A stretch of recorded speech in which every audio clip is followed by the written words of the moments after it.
कृष्णाय वासुदेवाय हरये परमात्मने प्रणत क्लेशनाशाय गोविंदाय नमो नमः। यह आकर्षति सह कृष्ण, जो आकर्षण करे, अपने तरफ आकर्षण करे, उसी को श्री कृष्ण बोलते हैं, कृष्ण बोलते हैं। कल जो है वो 5243वां जन्म दिवस उनका मनाएंगे। इस न्यूज के प्रायोजक हैं अफजल फर्नीचर। जय श्री कृष्ण। जैसा कि हम सभी को ज्ञात है कि 30 अगस्त को श्री कृष्ण जन्माष्टमी का त्यौहार मनाया जाएगा।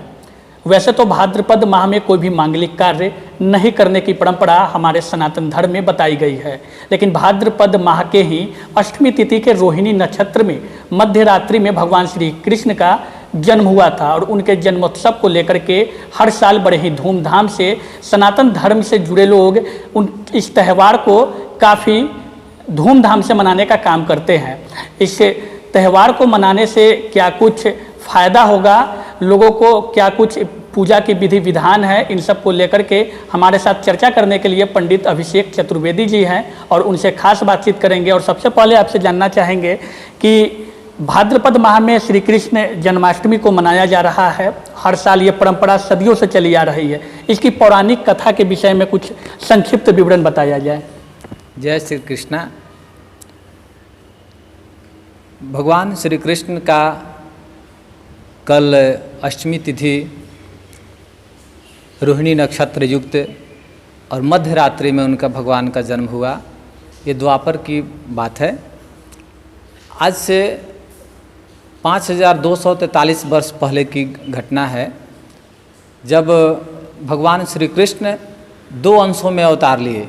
एक प्रथम अंश में खुद अपने प्रकट हुए वो जेल में, और दूसरा अंश जो है माता यशोदा के यहाँ जो है अपनी माया रूप भी जो है सो एक कन्या को जो है सो वहाँ पर अवतरित करवाएं। उनका नाम एकानसा था और इनका नाम श्री कृष्ण पड़ा। इस तिथि को भगवान इसलिए चुने अष्टमी तिथि को कि अष्टमी तिथि को द्वंद्वमय तिथि मानते हैं। द्वंद्व माने होता है युद्ध, लड़ाई। तो इस तिथि के जो स्वामी है भगवान शिव हैं, और भगवान शिव की पूजा करने से ज्ञान की भी प्राप्ति हो और कांति की भी प्राप्ति होती है। अतः अष्टमी तिथि में भगवान अवतरित हुए तो ज्ञान के भी भंडार थे और कांति भी 16 कलाओं से युक्त जो है भगवान श्री कृष्ण जो है जन्म लिए थे।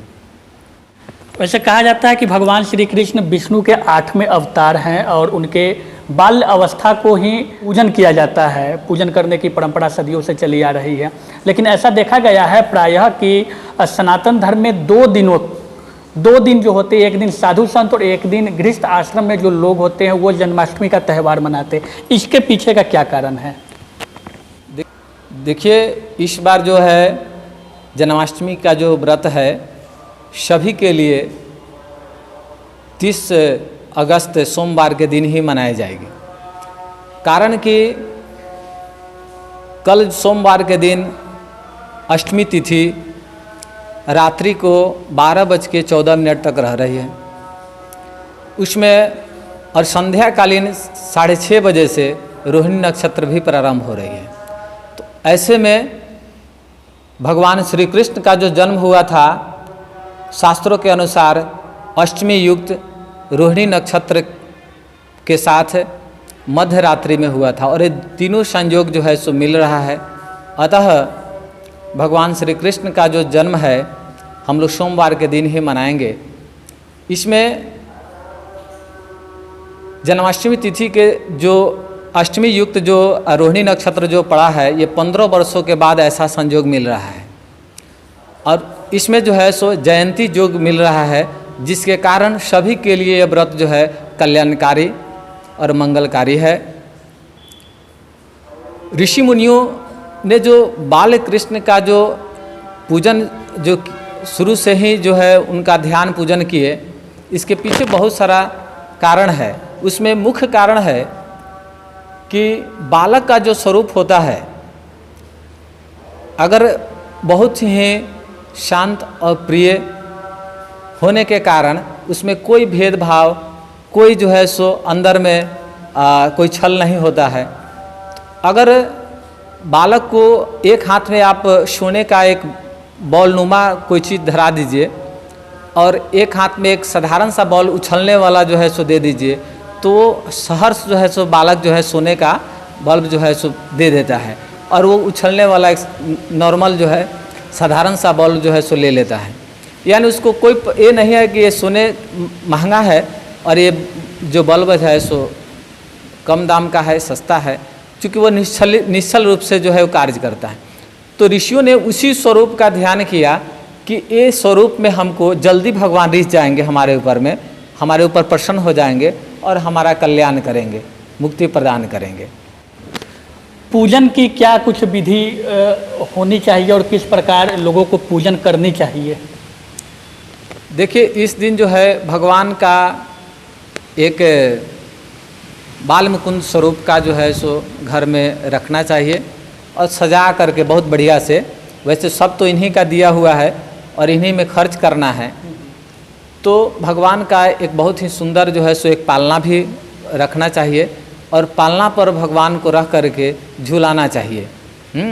इस दिन जो है सो दिन में निराहार व्रत कर करके रात्रि में इनके जन्म उत्सव होने के बाद खूब जिस समय जन्म का जो समय है उस समय हरि घंटा ध्वनि बजना चाहिए और भगवान का नाम जपना चाहिए। कृष्णाय वासुदेवाय हरये परमात्मने प्रणत क्लेश नाशाय गोविंदाय नमो नमः, या नहीं तो कम से कम ओम नमो भगवते वासुदेवाय नमः या श्री कृष्णाय नमः, बाल मुकुंदाय नमः, इस मंत्र का भी जाप करने से सभी का कल्याण होता है।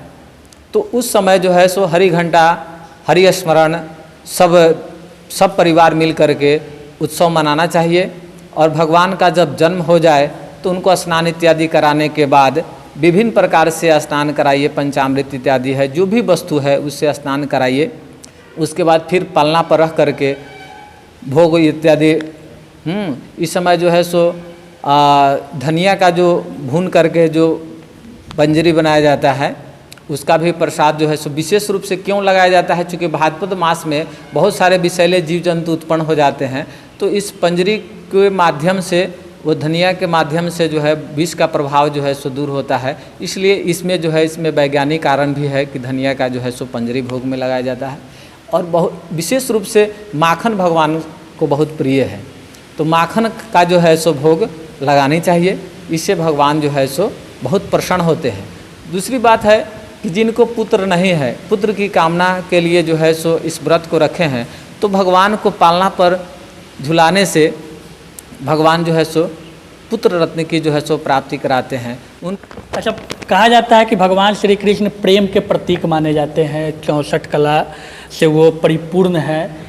और वर्तमान की अगर हम बात करें तो जो प्रेम जो वर्षों से चली आ रही है, जो श्री कृष्ण भगवान ने जो एक दिशा दिखलाया था प्रेम को लेकर के, उसको लेकर के वर्तमान परिदृश्य में और जन्माष्टमी के अवसर पे किस प्रकार से इसकी पूजन करनी चाहिए ताकि भगवान और भक्त के बीच प्रेम की उत्पत्ति हो? देखिए, भगवान श्री कृष्ण जो थे वो वैसे ज्ञान के प्रतिमूर्ति थे और माता राधा जो है वो भक्ति की मूर्ति थी। तो भक्ति और ज्ञान दोनों का संयोग से प्रेम का उत्पत्ति होता है। जहाँ पर भक्ति होगा वहीं पर प्रेम होगा। तो ये जो है राधा और कृष्ण का जो है अनुपम प्रेम जो है हम लोग को देखने को मिलता है और उनके जो बहुत सारी कहानियाँ हैं जो हम लोग सुनते हैं।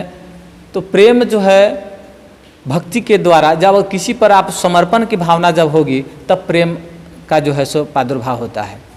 और सह यह आकर्षति सह कृष्ण, जो आकर्षण करे, अपने तरफ आकर्षण करे, उसी को श्री कृष्ण बोलते हैं, कृष्ण बोलते हैं। और तो भगवान श्री कृष्ण का जो स्वरूप है वो आकर्षित करने वाला है। जब आकर्षण होगी तो प्रेम होगी, है ना। तो प्रेम जो है एक अलौकिक शक्ति है जिसके माध्यम से भगवान रिझ जाते हैं। इसलिए प्रेम से ही, बिना क्रोध का, बिना ईर्ष्या का, बिना द्वेष का, बिना काम क्रोध का भगवान के भक्ति में लीन रहना चाहिए। अच्छा, अंतिम प्रश्न आपसे करेंगे कि भाद्रपद माह में कोई भी मांगलिक कार्य करने की इजाज़त शास्त्र क्यों नहीं देती है? देखिए, इस मास में वैसे आषाढ़ मास के ही अंतिम में एकादशी को हरिशयन एकादशी हो जाती है। भगवान जो है विष्णु जो है, चूँकि वही मांगलिक कार्य के अधिष्ठाता देवता हैं, और जब वो शयन में जब चले जाते हैं तो विवाह शादी कार्यक्रम जो है सो स्थगित हो जाता है। पुनः जब कार्तिक मास का जब एकादशी आता है तो देवठान एकादशी बोलते हैं, तो उसके बाद से सभी मांगलिक कार्य जो है सो प्रारंभ हो जाते हैं। तो इस मास में, भाद्रपद मास में सिद्धि होती है, लेकिन मांगलिक कार्य नहीं होती। तपस्या कर सकते हैं, जप कर सकते हैं, सभी ग्रह शांति इत्यादि सभी कार्य कर सकते हैं, लेकिन वैवाहिक कार्य जो है सो स्थगित हो जाता है।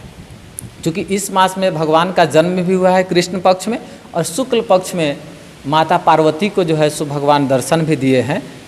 पूजा जो है जिसमें सौभाग्यवती स्त्री तीज व्रत करती हैं, शुक्ल पक्ष तृतीया जो है तिथि को जो है सो भगवान शिव जो है माता पार्वती को जो है सो वरदान दिए थे, इसलिए दोनों पक्ष जो है सो उत्तम माना गया है। और इसमें अंतिम में अनंत चतुर्दशी भी है, तो नारायण का भी व्रत है। तो ये सब मास जो है सो व्रत त्यौहार से संबंधित जब पूजा ग्रह शांति इत्यादि के लिए श्रेष्ठ है, लेकिन वैवाहिक कार्य वगैरह जो है स्थगित रहता है। अब फर्नीचर खरीदे मुजफ्फरपुर के अफजल फर्नीचर से। यहाँ मिलेंगे फर्नीचर के विशाल रेंज, वो भी होलसेल प्राइस में और लाइफ टाइम गारंटी के साथ। तो देर मत कीजिए, तुरंत पहुँचिए अफजल फर्नीचर और लकड़ी और प्लाई के किसी भी तरह के फर्नीचर की करें खरीदारी। विशेष जानकारी के लिए डायल करें 9931485437 पर।